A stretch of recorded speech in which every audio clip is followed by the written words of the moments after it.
Assalamualaikum warahmatullahi wabarakatuh. Perkenalkan, nama saya Najla Nurul Amelia. Saya dari Prodi Ilmu Al-Quran dan Tafsir kelas B. Baiklah, di sini saya akan menjelaskan buku karya Ustadz Nasrullah, materi tentang ilmu tajwid yang berjudul Tahsin dan Tajwid Al-Quran, Standar Riwayat Imam Hafiz Al-Kufi. Bab pertama, yaitu memahami qiraah sab'ah dan ahruf sab'ah. Adapun pengertian ahruf sab'ah, para sahabat mendengar bacaan Al-Quran dari Nabi SAW dalam berbagai keadaan dan kesempatan dengan 7 huruf atau yang disebut dengan ahruf sab'ah. Sebagaimana hadis sahih yang diriwayatkan oleh Imam Al-Bukhari dari Ibnu Abbas radhiyallahu anhu. Ani bin Abbas radhiyallahu anhuma anna Rasulullah sallallahu alaihi wasallam qala aqra'ani Jibril ala harfin falam anzala asridahu hatta intaha ila sab'ati ahrufin. Yang artinya, saya dibacakan oleh malaikat Jibril 1 huruf. Saya lalu terus meminta agar ditambah lagi sampai berakhir pada 7 huruf. Makna hadis tersebut, bukanlah 1 huruf mempunyai 7 ragam bacaan atau qiraah sab'ah, karena mereka Al-Qur'an Al-Sab'ah belum ada atau belum lahir ketika Al-Quran sudah sempurna diturunkan. Imam Al-Suyuti mengatakan bahwa yang pertama kali mengumpulkan ragam bacaan berpusat pada 7 qira' yang bacaannya dikenal dengan qiraah sab'ah adalah Imam Ibnu Mujahid. Jumlah 7 tersebut untuk menyesuaikan dengan bilangan 7 pada kata ahruf sab'ah. Bukan memaknai ahruf sab'ah dengan qiraah sab'ah dengan makna yang sederhana. Yang dimaksud dengan ahruf sab'ah bukanlah qiraah sab'ah, melainkan sebagian ulama memaknainya dengan 7 ragam bahasa dari bahasa Arab yang masyhur, yang mana Al-Quran diturunkan dengan 7 ragam bahasa Arab tersebut. Nah, dan adapun pengertian qiraah sab'ah, yang dimaksud dengan qiraah sab'ah adalah 7 macam bacaan Al-Quran yang disandarkan pada 7 imam qura', dan masing-masing imam mempunyai 2 murid atau rawi yang meriwayatkan bacaan imamnya. Dalam ilmu qiraat, Ibnu Mujahid wafat 324 Hijriah dan beliau termasuk ulama pertama kali yang memperkenalkan istilah qiraah sab'ah dan mengklasifikasi masing-masing murid mempunyai 2 rawi atau murid. Pembahasan tentang ilmu qiraat dan jalur sanad masing-masing imam qura' beserta kaidah-kaidah bacaan dari masing-masing imam dapat dilihat di dalam buku beliau yang berjudul Al-Sab'ah fi Al-Qira'at, dan setelah masa beliau banyak juga kitab-kitab yang mengulas tentang ilmu qiraat. Di antaranya kitab Al-Tadhkirah fi Al-Qira'at yang ditulis oleh Syekh Abu Hasan Tahir Ibnu Abdul Al-Mun'im Ibnu Ghalabun. Juga kitab Al-Taisir yang ditulis oleh Abu Amr Al-Dani. Kitab Al-Qiraat Al-Sab'u yang ditulis oleh Abu Tahir Ismail bin Khalaf Ibnu Sa'id Al-Ansari. Dan setelah generasi-generasi utama ilmu qiraat wafat, Imam Al-Syatibi dianggap generasi emas yang melanjutkan tongkat estafet ilmu qiraat. Hal ini ditandai dengan hasil karya beliau yang berjudul Hirzu Al-Amani wa Wajhu Al-Tahani. Nah, selanjutnya yaitu pengertian qiraah asyrah. Imam Ibnu Al-Jazri merupakan generasi emas setelah Imam Al-Syatibi. Dalam ilmu qiraat, hasil karya beliau tentang ilmu qiraat berjudul Tahbir Al-Taisir fi Al-Qiraat Al-Ashr. Berbeda dengan ulama sebelumnya, Imam Al-Jazri menambahi 3 nama imam qura' dari 7 yang telah disebutkan, sehingga dikenal dengan istilah qiraah asyrah. Dalam karyanya tersebut, beliau juga tidak jauh berbeda dengan Imam Ibnu Mujahid yang menjadikan 1 imam qori, 2 rawi, dan 1 tariqah.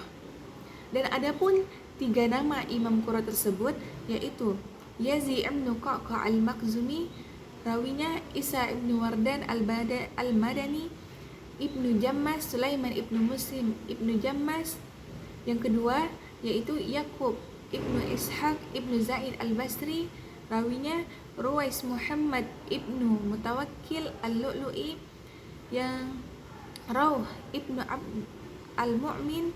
Dan yang ketiga yaitu Khalaf ibnu Hisham ibnu Ta'lab al-Baghdadi. Beliau ini juga mengambil riwayat bacaan dari Imam Hamzah, rawinya Ishaq ibnu Ibrahim al-Marwazi al-Baghdadi, Idris ibnu Abdul Karim al-Baghdadi. Dan adapun bab kedua yaitu biografi Imam Asim dan rawinya Hafiz. Buku ini akan menyajikan kaidah-kaidah ilmu tajwid yang bersumber dari qiraah bermazhab Imam Asim dengan riwayat dari Imam Hafiz dengan thariqah dari Imam Ibnu al-Jazri. Oleh karena itu, perlu kiranya sedikit mengenal masing-masing biografi mereka agar semakin bertambah kebaikan dan keberkahan dari mereka yang telah berjasa dalam ilmu qiraat. Dan adapun biografi Imam Asim, nama aslinya adalah Asim bin Abi An-Najad, sedang nama kunyanya atau nama panggilannya Abu Bakar. Beliau seorang guru qiraah di kota Kufah dan beliau juga seorang tabi'in. Sanad Imam Asim dalam qiraah sampai pada Abdullah bin Mas'ud dan Ali bin Abi Thalib radhiyallahu anhu. Imam Asim telah membaca Al-Quran pada Abdurrahman al-Salimi dari Ali radhiyallahu anhu, dan beliau juga membaca qiraah pada Jahri bin Hubaisi dari Abdullah bin Mas'ud radhiyallahu anhu. Dua orang perawi yang meriwayatkan dari Imam Asim antara lain Abu Bakar bin Iyas Syu'bah dan Imam Hafiz bin Sulaiman bin Mughirah. Kira-kira 95% di kalangan para muslim di dunia saat ini membaca Al-Quran dengan qiraah Asim dengan riwayat Imam Hafiz. Dan Imam Asim meninggal pada tahun 1127 Hijriah. Semoga Allah Subhanahu wa taala membalasnya dengan sebaik-baik balasan. Tahun kelahirannya tidak diketahui oleh para ahli sejarah. Dan adapun nama asli dari Imam Hafiz, Abul Khair Muhammad bin Ali bin Yusuf yang dikenal sebagai Ibnu Jazri. Ia dilahirkan di Damaskus pada tahun 57 Hijriah. Beliau telah hafal Al-Quran ketika berumur 14 tahun dan juga baik dalam kefasihan membaca Al-Quran. Beliau juga mempelajari hadis di samping juga belajar qiraah al-asrah. Ibnu Jazri mendirikan sekolah di Damaskus yang diberi nama Darul Quran Al-Karim. Beliau memulai mengajar Al-Quran di Masjid Al-Umawi, kota Damaskus. Di sana, beliau dinobatkan sebagai qadi pada 793 Hijriah. Lalu beliau pindah ke Shiraz di Iran bersama Timur Leng pada tahun 25 Hijriah dan beliau wafat di Shiraz tahun 833 Hijriah. Nah, sekarang masuk kepada bab ketiga, yaitu mengenal ilmu tajwid. Sesungguhnya ilmu tajwid adalah ilmu yang seluruhnya tauqifi, yakni bukan merupakan produk budaya manusia, tetapi sesuatu yang ditetapkan berdasarkan wahyu Allah Subhanahu wa taala. Yang Nabi Shallallahu alaihi wasallam sendiri pun tidak punya otoritas untuk menyangkalnya, dan yang mana tidak diperbolehkan lagi untuk berijtihad. Ulama telah sepakat bahwasanya membaca Al-Quran dengan tajwid hukumnya fardu ain, sedangkan mengetahui teori tajwid adalah fardu kifayah. Diriwayatkan dari Nabi Shallallahu alaihi wasallam, sesungguhnya beliau bersabda dalam sebuah hadis yang diriwayatkan oleh Imam Al-Suyuti dalam kitabnya Al-Jami' Al-Shaghir, an Zaid ibn Thabit, innallaha ta'ala yuhibbu an yuqra al-Qur'ana kama anzala. Sesungguhnya Allah Subhanahu wa taala menyukai Al-Qur'an dibaca sebagaimana ia diturunkan. Dan adapun definisi dari tajwid, Menurut etimologi, membaguskan, memperindah. Menurut terminologi berarti membaca Al-Qur'anul Karim dengan memberikan setiap huruf akan haknya dari segi makhraj, sifat, dan harokatnya. Dan pengertian dari makhraj huruf yaitu tempat yang mengeluarkan suara huruf, tempat keluarnya suara huruf, sehingga dapat dibedakan huruf satu dengan huruf yang lainnya. Dan yang ketiga itu sifat huruf, yaitu suatu cara untuk melafazkan huruf dan membedakannya dari huruf satu dengan huruf yang lainnya dari segi sifatnya, seperti huruf itbaq, hamas, isti'la, qalqalah, rakhawah, tarqirah, dan lain-lain. Dan adapun pembagian ilmu tajwid, yang dimaksud di sini adalah dengan dua cara. Pertama, mendengar langsung dari bacaan guru yang mutqin, yang bersambung sanad bacaannya sampai Rasulullah Shallallahu Alaihi Wasallam. Lalu murid menirukannya. Yang kedua, seorang murid membaca Al-Quran di hadapan guru, lalu ditashih langsung oleh beliau. Menggabungkan dua cara di atas, yaitu guru membaca Al-Quran lalu murid menirukannya. Ini merupakan cara yang paling ideal. Dan adapun peletak dasar ilmu tajwid, peletak dasar pondasi ilmu tajwid dari sisi amalia atau prakteknya adalah Rasulullah Shallallahu Alaihi Wasallam, karena kepada beliaulah Al-Quran diturunkan beserta kaidah dan ilmu tajwidnya yang diterima secara talaki dari malaikat Jibril alaihissalam. Hukum dan dalil mempelajari ilmu tajwid. Tidak ada perbedaan pendapat bahwasannya hukum mempelajari ilmu tajwid adalah fardu kifayah.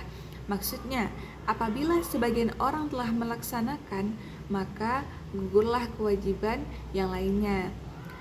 Adapun mengamalkan ilmu tajwid adalah fardu ain. Maksudnya adalah bahwasannya menyesuaikan hukum tajwid ketika membaca adalah fardu ain bagi setiap orang yang membaca Al-Quran, walaupun tidak mengetahui dari segi teori. Kefarduan ilmu tajwid ditetapkan dalam Al-Quran, Al-Sunnah, dan Al-Ijma'. Allah Subhanahu wa Ta'ala berfirman dalam surah Al-Muzammil ayat 4 yang berbunyi, warattilil Qur'ana tartila, dan bacalah Al-Quran itu dengan tartil. Selanjutnya, tingkatan pahala pembaca Al-Quran. Membaca Al-Quran dengan baik merupakan sebuah kewajiban bagi orang muslim agar terhindar dari kesalahan perubahan huruf dan harokat yang menyebabkan perubahan makna. Sesungguhnya, setiap orang yang membaca Al-Quran tinjau dari sisi kefasihan dan pahala yang didapatkan ada 3 golongan. Yang pertama, Al-Muhsin Al-Ma'jur, yaitu golongan yang membaca Al-Quran dengan baik dan mendapat pahala dari Allah Subhanahu wa Ta'ala. Mereka ini telah membaca Al-Quran secara talaki kepada seorang guru atau mukri' yang ahli hingga memperoleh sanad yang sahih yang muttasil. Dan adapun yang kedua yaitu Al-Ma'dzur, yaitu golongan orang-orang yang lisannya belum mampu membaca Al-Quran dengan benar dari sisi tajwidnya, atau mereka belum menemukan seorang guru yang membimbingnya untuk membaca Al-Quran dengan baik dan benar. Dan adapun yang ketiga yaitu Al-Musi Al-Atim, yaitu golongan yang mampu membaca Al-Quran dengan baik dan benar tetapi tidak mempraktekkannya dengan sengaja. Dengan sengaja ketika membaca Al-Quran. Golongan ini tentu berdosa ketika membaca Al-Quran karena kesalahan dalam membaca Al-Quran tanpa memperhatikan ilmu tajwid dapat merubah arti dan kandungan Al-Quran. Dan tujuan mempelajari ilmu tajwid yang pertama yaitu menjaga atau memelihara lidah dari kesalahan dalam membaca Al-Quran dan berupaya untuk mendapatkan pahala yang istimewa yang disediakan oleh Allah Subhanahu wa Ta'ala bagi orang-orang yang membacanya. Selanjutnya, kedudukan ilmu tajwid. Kedudukan ilmu tajwid ini lebih mulia jika dinisbatkan pada ilmu-ilmu yang lain karena ilmu tajwid berhubungan dengan kalam Allah Subhanahu wa taala. Selanjutnya, bab kelima, adab membaca Al-Quran. Bagi pembaca hendaknya menyiapkan serta melakukan sesuatu yang berhubungan dengan adab untuk membaca Al-Quran. Adab tata krama membaca Al-Quran yang paling penting di sini adalah yang pertama, hendaknya membaca dalam keadaan suci dari hadas kecil maupun hadas besar, yakni berwudu. Yang kedua, membacanya di tempat yang suci untuk menjaga keagungan Al-Quran. Yang ketiga, membaca ta'awuz di permulaan membaca Al-Quran, baik di awal surat atau di tengah-tengah surat. Yang keempat, membaca basmalah pada permulaan setiap surat kecuali surat Al-Bara'ah. Yang kelima, membacanya dengan khusyuk dan tenang. Yang keenam, membacanya dengan meresapi serta memikirkan makna dan maksud ayat-ayat Al-Quran. Yang ketujuh, membaca Al-Quran dengan tartil, yaitu dengan bacaan yang pelan-pelan dan terang, serta memberikan hak kepada setiap huruf. Yang kedelapan, hendaknya pembaca memperindah suaranya ketika membaca Al-Quran tanpa adanya unsur memberatkan, sesuai kesanggupan. Yang kesembilan, bersiwak. Dan yang ke-10 yaitu menahan diri dari membaca Al-Quran ketika dalam keadaan mengantuk sampai rasa kantuk itu hilang. Selanjutnya bab 6, yakni ritme dan tadabbur membaca Al-Quran. Ditinjau dari segi kecepatan membaca Al-Quran, ada 3 macam membaca Al-Quran yang semuanya termasuk dalam kategori tartil dalam membaca Al-Quran. 1. Tahqiq, yaitu membaca dengan pelan-pelan, tenang, serta memperhatikan dan meresapi makna-makna Al-Quran, memberikan hak kepada setiap huruf dari tempat keluar makhrajnya dan sifat-sifatnya. Yang kedua, yaitu hadar, membaca dengan cepat serta tetap menjaga hukum-hukumnya. Yang ketiga, yaitu tadwir, yaitu pertengahan di antara tahqiq dan hadar. Bagi pembaca, boleh memilih ketiga cara di atas sesuai dengan kebutuhannya.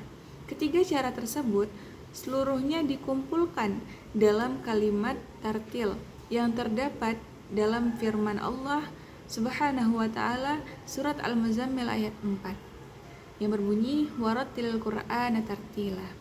Dan adapun selanjutnya bab ke-7, hal-hal yang membantu dalam menghafalkan Al-Quran. Yang pertama, terus-menerus dalam menghafal, tidak berputus asa dan memotivasi diri. Yang kedua, menjauhkan diri dari maksiat. Yang ketiga, membaca takbir mulai dari akhir surat Ad-Duha sampai surat An-Nas. Yang keempat, disunahkan bagi pembaca hendaknya membaca surat Al-Fatihah jika sampai pada akhir surat An-Nas. Lalu membaca surat Al-Baqarah sampai wa ulaika humul muflihun. Dan adapun bab selanjutnya yaitu bab ke-8, yaitu permulaan membaca Al-Quran. Al-isti'azah, dianjurkan atau disunnahkan bagi pembaca Al-Quranul Karim agar membuka atau memulai bacaan dengan membaca ta'awuz, baik pada waktu memulai membaca di permulaan surat atau di tengah-tengah surat. Hukum kesunahan baca isti'azah ini ditegaskan oleh Imam Ibnu Jarir sebagaimana yang dikutip oleh Syekh Wahbah Al-Zuhaili dalam tafsir Munirnya. Sebagian ulama seperti Imam Tabari dan Imam Atha berpendapat bahwa hukum membaca isti'azah ketika memulai membaca Al-Quran adalah wajib.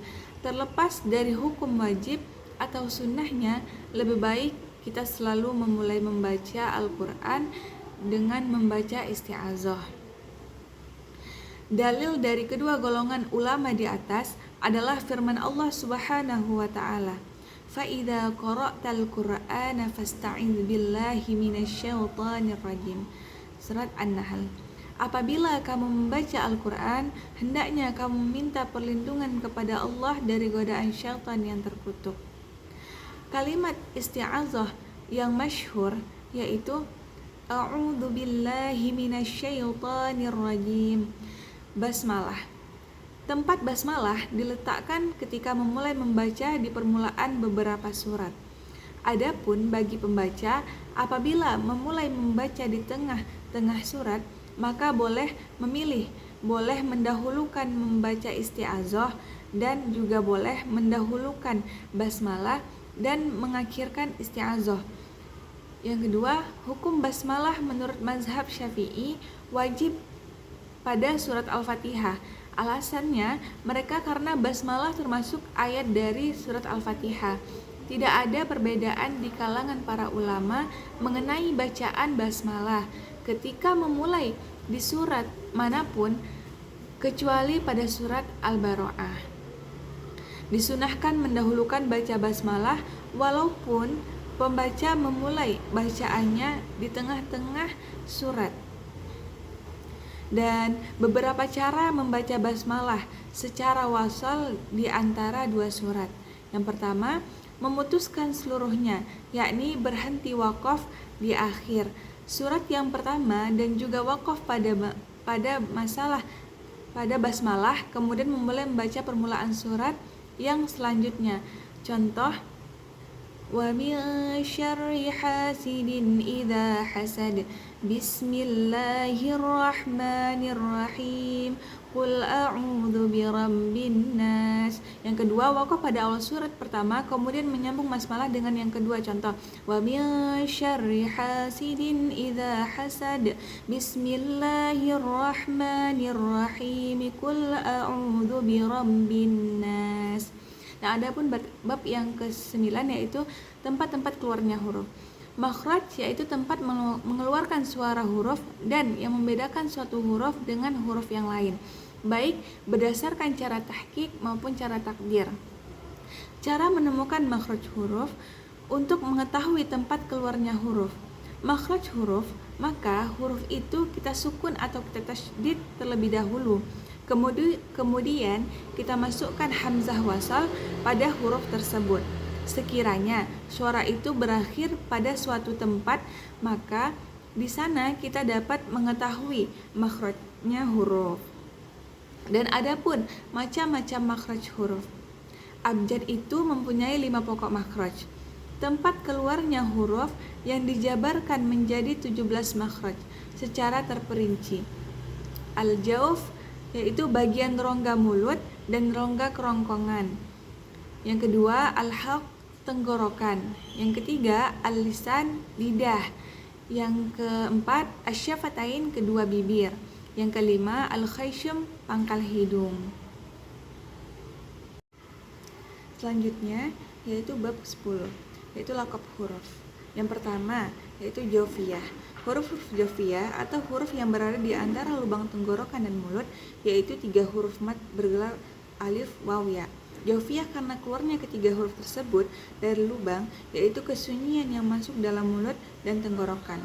Bergelar maddiyah karena menerimanya ketika huruf tersebut pada mat dibaca panjang dan tambahan. Bergelar hawiyah karena waiyah menyebarnya udaranya huruf pada mulut ketika mengucapkannya hingga huruf-huruf tersebut melewati makhrajnya, kemudian berakhir di udara. Yang kedua, halqiyah. Huruf-huruf halqiyah pangkal kerongkongan, yakni makhrajnya huruf yang terdapat pada pangkal kerongkongan, yaitu hamzah, ha, ain, ha, ghin, kha. Yang ketiga yaitu lahwiyah. Huruf-huruf lahwiyah makhrajnya huruf yang terdapat pada pangkal lidah, yaitu ka, qa, di mana lahwiyah karena keluarnya dari daerah tersebut. Yang keempat yaitu syajariyah, yakni makhraj huruf yang terdapat dalam lidah bagian tengah, yaitu ji selain huruf mat. Dinamakan huruf syajariyah karena dinisbatkan pada ikatan mulut, yaitu membuka daerah di antara dua dagu. Ada yang mengatakan daerah di antara lidah bagian tengah dan sesuatu yang menyandinginya seperti langit-langit mulut. Yang kelima yaitu dalqiyah.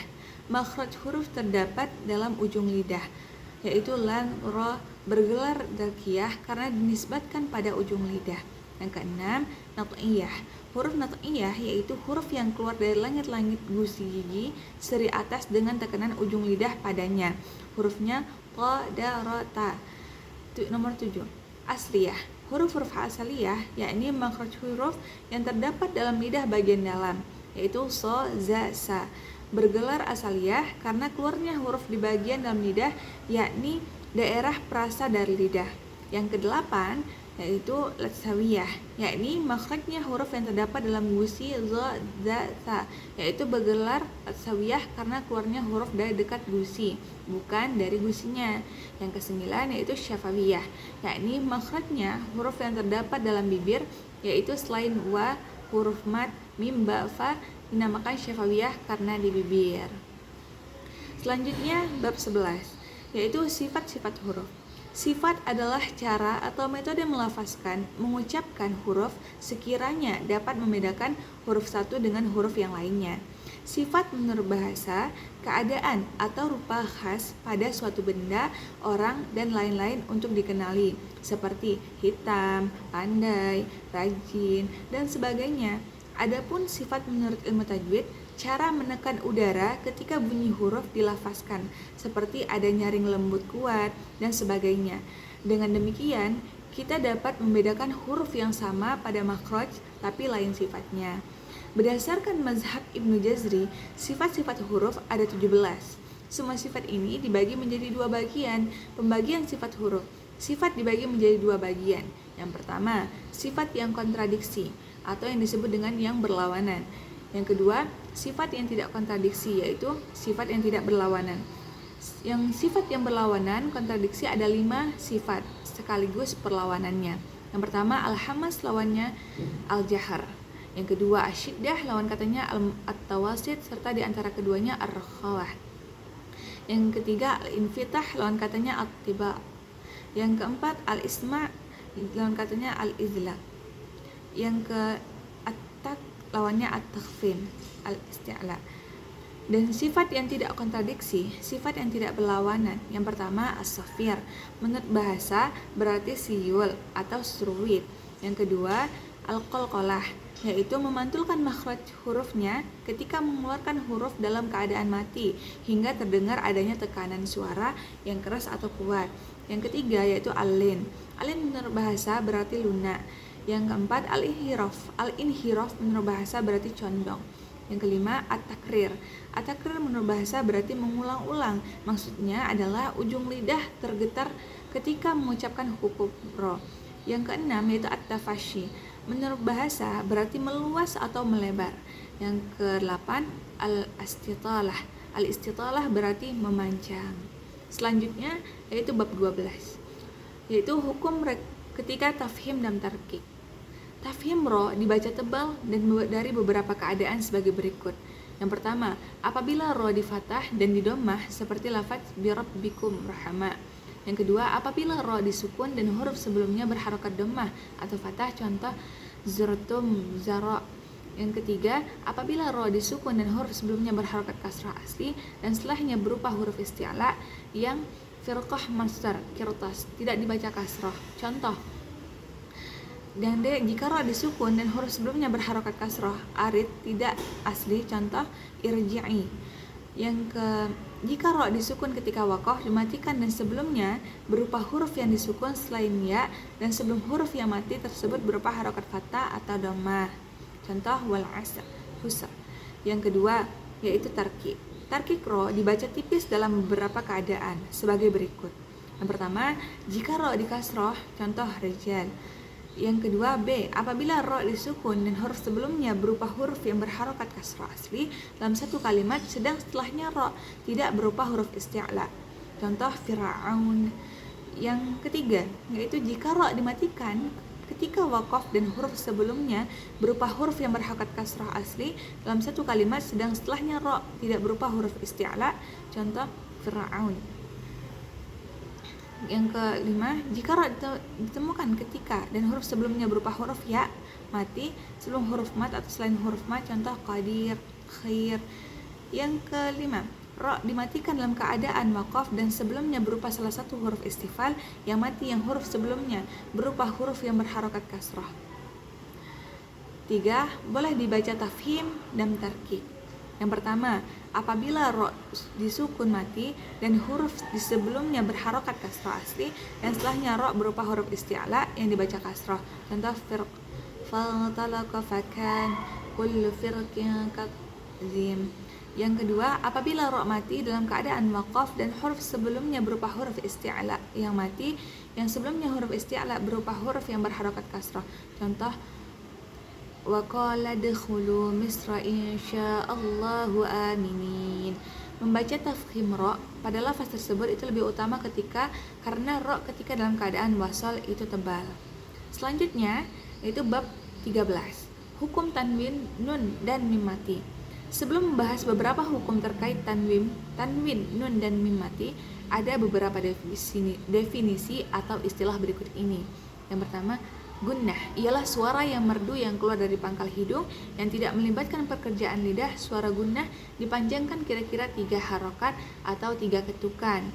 Gunnah mengikuti huruf setelahnya pada tafkhim dan tarkiknya. Yang kedua, al-izhar. Menurut bahasa berarti terang, sedang menurut istilah adalah mengeluarkan huruf dari makhrajnya dengan bentuk yang jelas tanpa dengung. Yang ketiga, al-idgham, ialah memasukkan sesuatu pada sesuatu, sedang menurut istilah adalah memasukkan huruf pada huruf yang lain. Sekiranya 2 huruf itu menjadi 1 huruf yang ditasydid. Jika huruf di awal mati dan huruf yang kedua hidup, maka dinamakan idgham shaghir. Jika huruf yang pertama hidup dan huruf yang kedua mati, maka dinamakan idgham kabir. Menurut Imam Hafiz, idgham kabir itu tidak dijumpai di dalam Al-Qur'an kecuali pada 2 kalimat di Al-Qur'an. Gunnah wajib pada huruf nun dan mim yang ditasydid keduanya baik berada dalam 1 kalimat atau 2 kalimat. Gunnah tidak wajib pada selain 2 huruf di atas seperti huruf-huruf lain yang ditasydid. Dalam Al-Quran tidak ditemukan selain 2 huruf gunnah, yaitu nun yang ditasydid dan mim yang ditasydid. Hukum mim mati. Mim mati itu mempunyai 3 hukum. Yang pertama idgham syafawi, yang kedua ikhfa syafawi, yang ketiga izhar syafawi. Dinamakan syafawi karena mim keluar di antara kedua bibir. Idgham syafawi, apabila mim mati bertemu dengan huruf mim, maka mim yang pertama diidghamkan dengan panjang 3 harokat atau 1,5 alif pada mim yang kedua, sehingga kedua mim tersebut menjadi 1 huruf mim yang ditasydid. Ini juga dinamakan idgham mutamatsilain bigunnah. Asalnya lahumma jadi lahuma. Ikhfa syafawi, apabila mim mati bertemu dengan huruf ba, maka mim disamarkan dengan gunnah dengan panjang 3 harokat atau 1,5 alif. Contoh hum bil akhirah. Cara membaca ikhfa syafawi ini dengan merapatkan kedua bibir. Tidak boleh ada sedikit pun kerenggangan pada 2 bibir. Yang ketiga, izhar syafawi. Apabila mim mati bertemu dengan huruf hijaiyah selain huruf mim dan ba, maka wajib menjelaskan mim tanpa dengung. Contoh mataluhum kamatal. Bacaan izhar syafawi itu lebih kuat jika mim mati bertemu dengan huruf fa dan waw, karena makhraj fa dan makhraj waw sangat berdekatan dengan makhraj mim.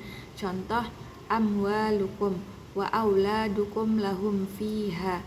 Selanjutnya bab 14, yaitu hukum lam ta'rif ketika idgham dan izhar. Adapun definisi lam ta'rif adalah lam yang mati dan sebagai zaidah atau tambahan dari susunan kalimat yang didahului oleh hamzah wasal yang difathah ketika di permulaan kalimat serta diiringi oleh kalimat isim. Hukum lam ta'rif yang pertama izhar, yaitu menjelaskan lam ta'rif yang masuk pada kalimat isim apabila diiringi oleh salah satu huruf qamariyah yang dikumpulkan dalam kalimat ibghi hajjaka wa khaf aqimah. Dinamakan qamariyah pada isim tersebut karena huruf tersebut wajib menjelaskan hukum lam sebelumnya, sebagaimana menjelaskan lam pada kalimat al-qamar, lam qamariyah. Selamanya dibaca izhar, menjelaskan tanpa ada kesukaran atau beban. Yang kedua, idgham, yaitu memasukkan lam ta'rif yang mati pada huruf yang mengiringinya dari salah satu huruf syamsiyah, yaitu huruf selain huruf qamariyah. Dinamakan huruf syamsiyah pada kalimat isim tersebut karena huruf tersebut wajib mengidghamkan lam sebelumnya sebagaimana mengidghamkan lam kalimat. yang lain. Huruf syamsiah dikumpulkan dalam permulaan hurufnya. Kalimat dalam bait sebagai berikut. Tibtum masil rahiman tafud difdani'an summa zur syarifan lil karam. As-salatu sama. Lam yang berada di permulaan kalimat isim mausul alladzi dan lam allati yang ada pada lafal jal Allah tidak disifati menjadi lam syamsiah atau lam qamariyah karena lam tersebut dari susunan kalimat. Hukum lam ketika tafhim dan tarki. Yang pertama, tafhim. Lam dibaca tafhim pada dua keadaan sebagai berikut. Yang pertama, lamnya lafaz jalalah ketika didahului harokat fathah atau dhammah. Contoh qala, Allahu qama abdullah. Yang kedua, lamnya lafaz jalalah ketika didahului oleh huruf yang mati yang huruf sebelumnya berharokat dhammah atau ilallah fathah. Contoh, tarki. Lam dibaca tarki pada beberapa keadaan. Yang pertama, lamnya lafaz jalalah ketika dahului harokat kasroh asli dan kasroh arizah tidak asli. Contoh, midunillah. Kedua, lamnya lafaz jalalah ketika dahului huruf yang mati yang hurufnya sebelumnya berharokat kasroh. Contoh, yunajjillah. Selanjutnya, bab 15. Idgham berdasarkan sifatnya. Idgham berdasarkan sifatnya dibagi menjadi 3 bagian. Yang pertama, mutamatsil, yang kedua mutajanis, yang ketiga mutaqarib. Yang pertama, idgham mutamatsil. Menurut bahasa berarti kesamaan, sedang menurut istilah yaitu apabila ada dua huruf yang serupa bertemu dalam satu kalimat atau dua kalimat. Huruf yang pertama mati, sedang huruf yang kedua hidup, maka huruf yang pertama harus diidghamkan pada huruf yang kedua. Contoh yang dalam satu kalimat, yukramun, asal yakrihum. Contoh yang dalam kedua kalimat, hal-hal yang harus diperhatikan. Yang pertama, ya huruf mat apabila bertemu dengan huruf ya selain huruf mat, maka tidak boleh diidghamkan sebagaimana tidak boleh mengidghamkan wawu huruf mat bersamaan wawu selain huruf mat karena tidak ada keserupaan atau persatuan makhraj huruf. Tapi boleh mengidghamkan yang selain huruf mat bersama huruf yang menyerupainya. Begitu pula boleh mengidghamkan wawu selain huruf mat bersama huruf yang menyerupainya karena keserupaan atau persatuan makhrajnya. Contoh, wanasoru menjadi awawu wanasoru. Yang kedua, idgham mutamatsil yang gunnah yang didengungkan dengan 3 harokat atau 1,5 alif hanya ada pada 2 keadaan. Yang pertama, mim bersamaan dengan mim idgham mutamatsil syafawi. Yang kedua, nun bersamaan dengan nun idgham bigunnah. Yang ketiga, idgham mutaqarrib menurut bahasa berarti berdekatan, yakni apabila ada huruf yang berdekatan dalam makhraj dan sifatnya, maka huruf yang pertama harus diidghamkan pada huruf yang kedua. Beberapa tempat idgham mutaqarrib wajib idgham pada 2 tempat. La pada ro. Contoh, waqur rabbi menjadi waqur rabb. Selanjutnya yaitu bab 16, hukum mat. Definisi mat menurut bahasa berarti panjang, sedang menurut istilah adalah memanjangkan suara dengan salah satu huruf mat. Huruf mat yaitu alif mati yang huruf sebelumnya di fathah, wawu mati yang huruf sebelumnya di dhammah, ya mati yang huruf sebelumnya di kasroh. 3 huruf tersebut dikumpulkan dalam kalimat nauhiha dari firman Allah surah Hud ayat 49. Definisi al-qasar menurut bahasa berarti pendek, sedang menurut istilah adalah menetapkan huruf mat dengan 2 harokat saja. Macam-macam mat. Yang pertama, mat wajib mutasil. Apabila ada huruf mat yang bertemu dengan hamzah dalam satu kalimat, maka dinamakan mat wajib mutasil. Ulama hafaz sesuai metode Syatibiyah membaca panjang kira-kira 5 harokat atau 2,5 alif. Contoh, yatasa aluna. Dinamakan wajib karena menurut sepakat ahlu al-qura, wajib membaca panjang mat tersebut sebagai tambahan dari mat tabi'i. Dinamakan mutasil karena adanya hamzah dan mat dalam satu kalimat. Yang kedua, mat munfasil. Apabila ada huruf mad bertemu dengan hamzah dalam dua kalimat, maka dinamakan mad jaiz munfasil. Ulama hafaz membaca panjang mad jaiz munfasil dengan 2 atau 4 atau 5 harokat menurut riwayat dalam Thayyibah An-Nashr. Contoh, haula ima anzalna ya ayyuha. Mad ini namakan munfasil karena terpisahnya hamzah dari huruf mad pada mad tersebut. Sedang dinamakan jaiz karena boleh membaca qasar pendek, yaitu 2 harokat, dan mad panjang 5 harokat. Pada mad tersebut, yang ketiga, mad arid lisukun. Apabila ada huruf mad bertemu dengan sukun arid tidak asli disebabkan waqaf, maka dinamakan mad arid lisukun. Contoh, nasta'in, muflihun. Boleh membaca qasar 2 harokat, tawasud 4 harokat, atau 6 harokat, dan lebih utama membaca 4 atau 6 harokat pada mad arid lisukun. Yang keempat, yaitu mad lazim. Apabila ada huruf mad bertemu dengan huruf yang ditasydid, maka dinamakan mad lazim. Menurut kesepakatan ulama, harus membaca panjang secara penuh pada mad lazim, yaitu 6 harokat. Mad lazim dibagi menjadi 4. Yang pertama, mad lazim kilmi musaqqal. Apabila ada huruf mad bertemu dengan huruf yang ditasydid di tengah kalimat, maka dinamakan mad lazim kilmi musaqqal. Contoh, ad-dhalin. Yang kedua, mad lazim kilmi mukhaffaf. Apabila ada huruf mad bertemu dengan huruf yang disukun asli di tengah kalimat, maka dinamakan mad lazim kilmi mukhaffaf. Contoh, al-an. Yang ketiga, mad lazim harfi musaqqal. Apabila ada huruf mad bertemu dengan huruf yang ditasydid pada permulaan surat yang berupa huruf hijaiyah, maka dinamakan mad lazim harfi musaqqal. Alif lam mim ta sin mim. Ketiga, mad lazim harfi mukhaffaf. Apabila ada huruf mad bertemu dengan huruf yang disukun pada permulaan surat yang berupa huruf hijaiyah, maka dinamakan mad lazim harfi mukhaffaf. Contohnya, kaf ha ya ain shad. Huruf-huruf hijaiyah yang wajib dibaca 6 harokat ketika berada pada permulaan surat itu ada 8 huruf yang dikumpulkan dalam ucapan para qori. Adapun huruf-huruf hijaiyah yang wajib dibaca 2 harokat ketika berada pada permulaan surat itu ada 5 huruf yang dikumpulkan di dalam ucapan para qori. Hayya, tahhara, mad silah. Apabila ada hak kinayah, yaitu hak dhamir untuk laki-laki tunggal berada di antara 2 huruf hidup, maka dinamakan mad silah.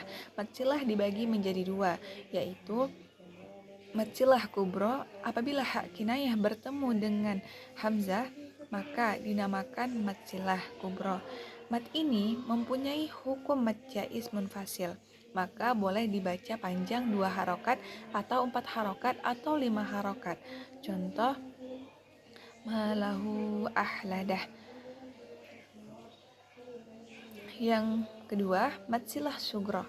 Apabila hak kinayah bertemu dengan huruf selain hamzah, maka dinamakan mad silah sugro. Mad ini mempunyai hukum mad tabi'i, maka wajib membaca panjang, kira-kira 2 harokat. Innahu bi'ibadi khabir. Yang ke mad badal. Apabila ada hamzah bertemu dengan huruf mad, maka dibaca panjang 2 harokat. Contoh, iman.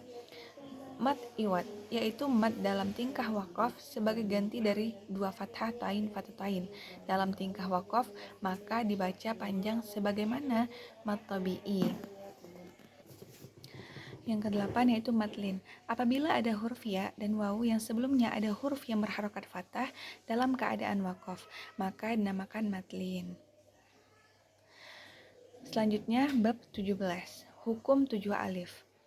Menetapkan alif ketika tingkah waqaf dan membuangnya ketika tingkah wasal yang berada pada kalimat berikut ini. Alif an dhamir mutakallim dibuang ketika mengucapkan dalam tingkah wasal dan menetapkan alif ketika tingkah waqaf di seluruh bacaan Al-Quran. Alif lakinna di dalam surat Al-Kahfi. Alif zonun dalam surat Al-Ahzab, lakinnahu wallahu rabbi wa la usyrik bi rabbi ahad, surah Al-Kahfi. Dan yang keempat, alif ar-rasyi wala dalam surah Al-Ahzab. Yang kelima yaitu alif dalam surat Al-Ahzab, tahsin dan tajwid Al-Quran. 6. Alif yang pertama qawarira, bukan yang kedua, dalam surat Al-Insan ayat 15. Alif salasila dalam surah Al-Insan, inna a'tadna. Ketika tingkah wakof, lafaz salasila boleh dua model cara. Baca wakof pada lam yang mati, bukan pada alif setelahnya, salasila. Wakof pada alif setelah lam, salasila. Pada keadaan tidak wakof, harus dibaca salasil. Selanjutnya bab ke-18, berdiam sejenak atau disebut dengan saktah. Definisi saktah latifah yaitu berhenti kira-kira 2 harokat tanpa bernafas dengan niat melanjutkan bacaan. Tempat saktah dalam Al-Quranul Karim sesuai bacaan Imam Hafiz. Menurut metode Syatibiyah, beberapa tempat sebagai berikut. Pertama, firman Allah Subhanahu wa taala, walam yaj'al lahu iwaja. Yang kedua yaitu waqilaman raq, surat Al-Qiyamah ayat 7. Yang ketiga, kallabal rana ala qulubihim, surah Al-Mutaffifin. Boleh tidak menetapkan saktah dan mengidghamkan manraq balrana bagi orang yang baca dengan kasar 2 harokat pada maca ismun fasil. Tetapi bacaan saktah lebih diutamakan. 6. Keadaan wasalnya akhir hayat surat Al-Anfal dengan permulaan surat Baro'ah dalam salah segi bacaan. Berdiam pada huruf mim dalam lafaz alim dengan saktah latifah, kemudian dimulai dengan surat Al-Baro'ah. Selanjutnya bab ke-19, hamzah wasal dan hamzah qata. Hamzah di permulaan kalam itu ada kalanya berupa hamzah wasal atau hamzah qata. Hamzah qata ialah hamzah yang ditetapkan ketika tingkah wasal dan ketika di permulaan kalimat dinamakan hamzah qata karena memutus huruf sebelumnya dari huruf setelahnya. Tempat hamzah qata berada pada selain hamzah wasal. Hamzah wasal ialah hamzah yang ditetapkan di permulaan kalam dan digugurkan di pertengahan kalam. Dengan kata lain, hamzah yang hanya dibaca di permulaan kalimat tapi tidak dibaca di pertengahan kalimat. Hamzah wasal terdapat pada yang pertama al-ta'rif, yang kedua pada fi'il madinya, fi'il kumasi, fi'il yang terdiri dari 5 huruf. Contoh intaqala, dan fi'il sudasi, fi'il yang terdiri dari 6 huruf. Contoh istaghfara, dan pada fi'il amarnya kedua fi'il tersebut inta istaghfara, dan pada masdarnya kedua fi'il tersebut istighfara, dan pada fi'il amarnya fi'il tsulasi idhab, idkhal. Ketiga, pada 7 isim berikut yang berada pada Al-Quran adalah karim.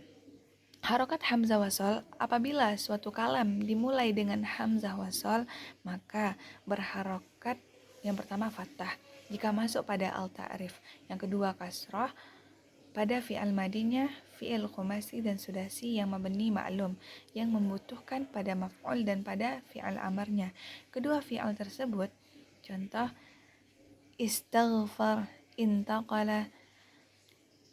B, pada fi'il amarnya fi'il sudasi bila huruf ketiganya ain fi'il di kasrah atau di fathah, contoh idhab, idrib. Pada fi'il amar apabila huruf ketiganya di dhamma, arid harokat tidak asli, contoh imshiwa, asalnya imshu. Kasrah huruf shin dijadikan dhamma untuk menyesuaikan huruf wawu dan contoh lain. D, pada masdarnya fi'il khumasi dan sudasi yang tidak dibarengi dengan al-ta'rif, dan pada 10 isim sebagai berikut. 7 isim dari 10 isim disebutkan dalam Al-Quranul Karim, yaitu ibnu, ibnah, imra'atun, ithnani, ithnatani. Sedang 3 isim yang lain tidak ada dalam Al-Qur'anul Karim, yaitu itum, im, is. Yang ketiga dhammah.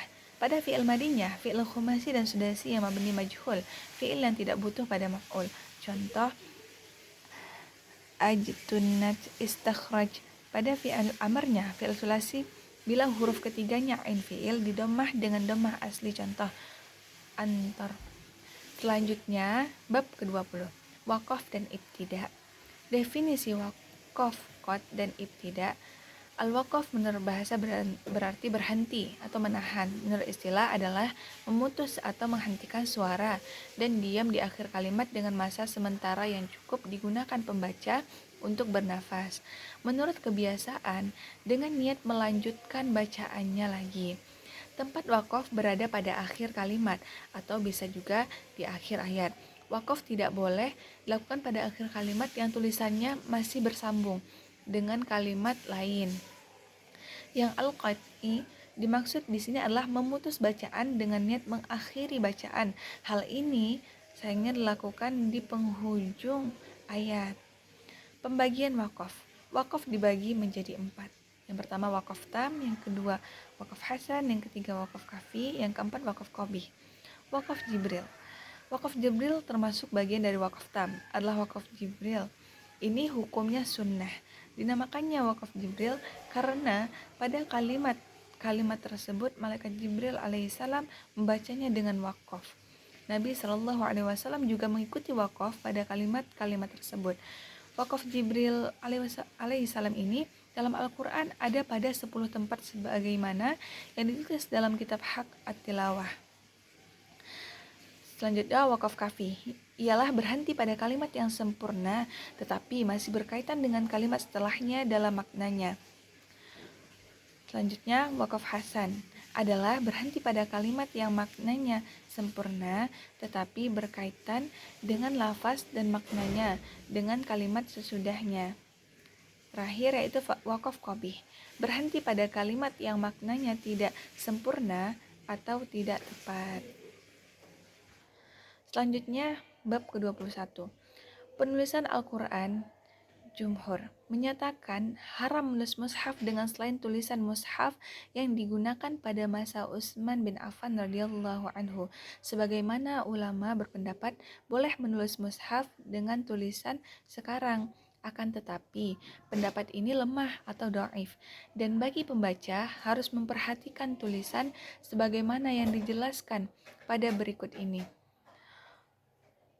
Yang terputus, yang bersambung, termasuk kekhususan dalam Rasmu al-Utsmani.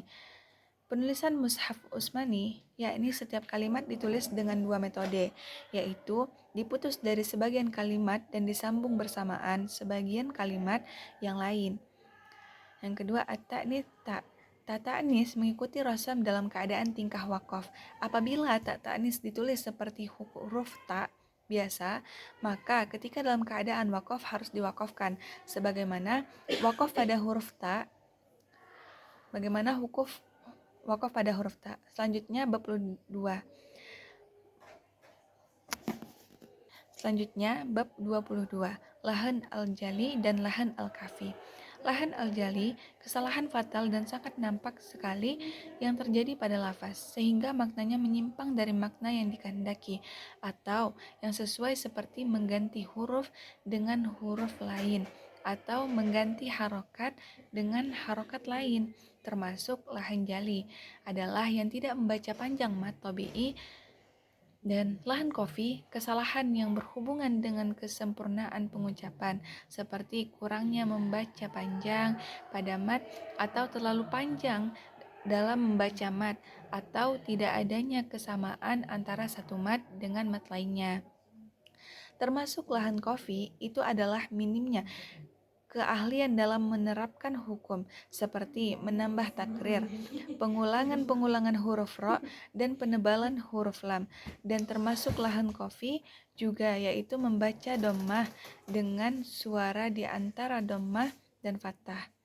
Begitu pula termasuk lahan kofi adalah membaca kasroh dengan suara di antara kasroh dan fathah, terutama pada kalimat alaihim bih Allamah Al-Mukri Syihabuddin Ahmad bin Badruddin bin Ibrahim bermadzhab Syafi'i di Damaskus, wafat pada tahun 979 Hijriah dalam nadamnya pada kitab Al-Mufid fit Tajwid. Selanjutnya, bab ke-23, Garap Al-Quran sesuai riwayat Imam Hafiz dari Imam Asim. Yang pertama, Imam Hafiz membaca dengan sin pada firman Allah Subhanahu wa taala, "Wallahu yaqbitu wa yabsut." Al-Baqarah.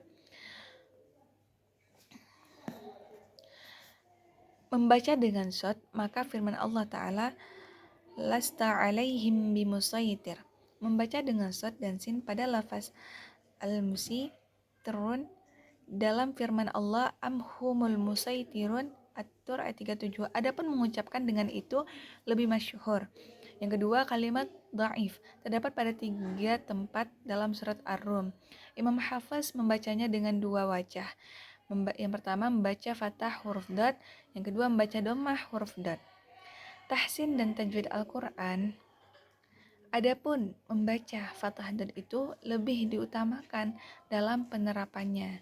Yang ketiga, kalimat majroha dalam surat Hud ayat 41. Imam Hafiz membacanya dengan bacaan imalah, alif setelah ro, berdasarkan hal ini ro menjadi tipis, dibaca tipis. Imalah ialah suara di antara alif dan ya. Yang keempat, kalimat a'jami. Dalam surat Fussilat ayat 44, asal kalimat berupa 2 hamzah qata yang hidup keduanya. Hamzah yang pertama menunjukkan istifham, sedang hamzah yang kedua termasuk asal kalimat. Imam Hafiz membaca hamzah qata yang kedua dengan bacaan tashil.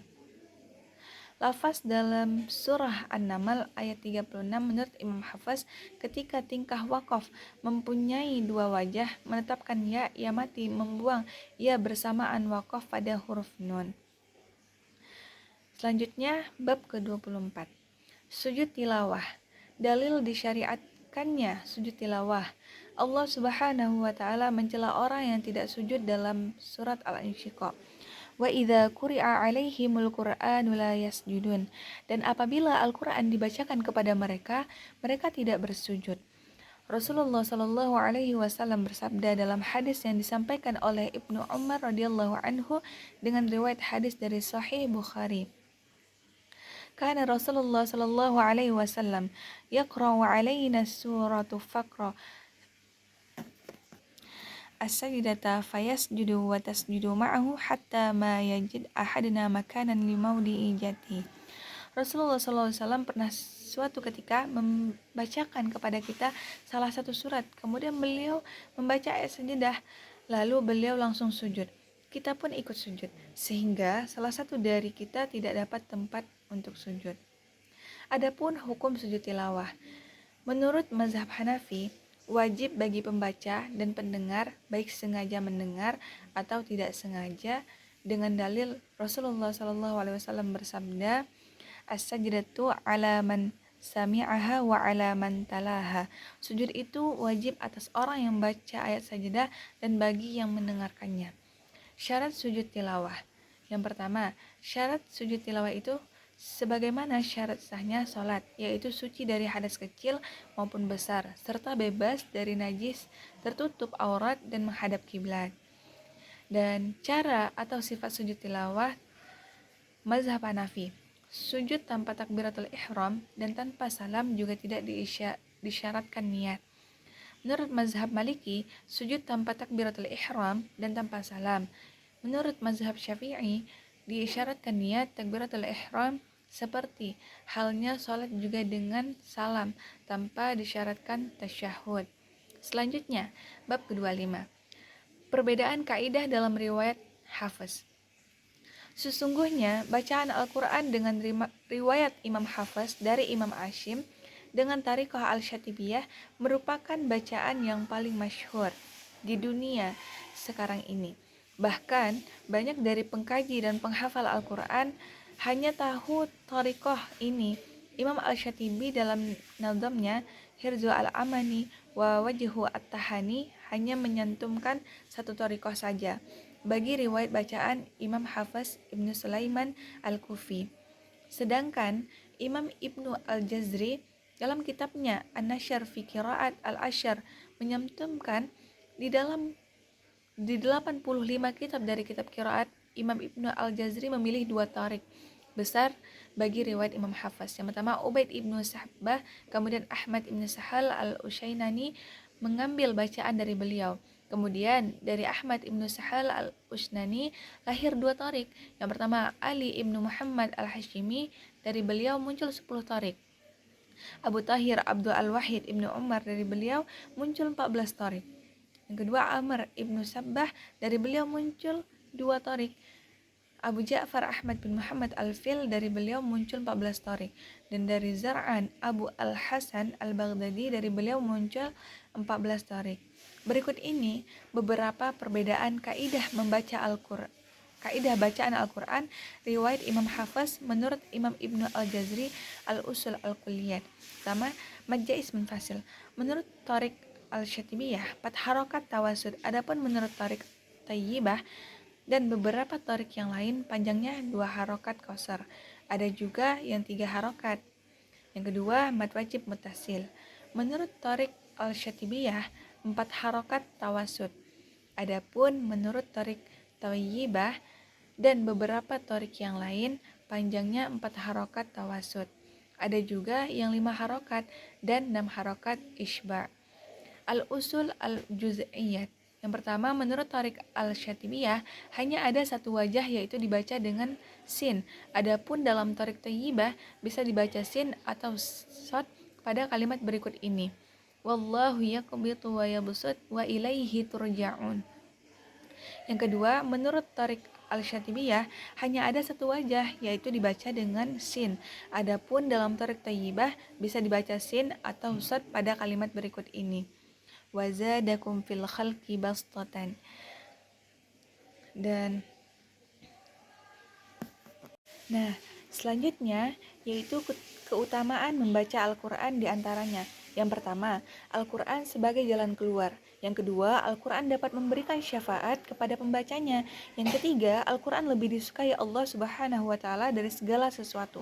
Yang keempat, Al-Quran penjaga dari segala mara bahaya. Yang kelima, Al-Quran mengangkat ke derajat kenabian. Yang keenam, Al-Quran dapat menambah keberkahan rumah. Yang ketujuh, Al-Quran dapat menyelamatkan pembacanya dari hisab. Yang kedelapan, Al-Quran adalah kekayaan. Yang kesembilan, Al-Quran tidak akan tersentuh api neraka. Dan kesepuluh, Al-Quran menjadi pembacanya masuk surga. Dan adapun keutamaan surat-surat dalam Al-Quran banyak sekali. Seperti fadilah dalam surat Al-Fatihah, surat Al-Baqarah. Surat Al-Fatihah bisa menjadi sebagai obat dan banyak lainnya. Itulah beberapa keutamaan membaca Al-Quran dan keutamaan surat-surat dalam Al-Quran. Baiklah, cukup sekian yang saya sampaikan, kurang lebihnya saya mohon maaf. Syukran ala ihtimamikum. Wassalamualaikum warahmatullahi wabarakatuh. Ya habibi ya syafi'i ya Rasulullah.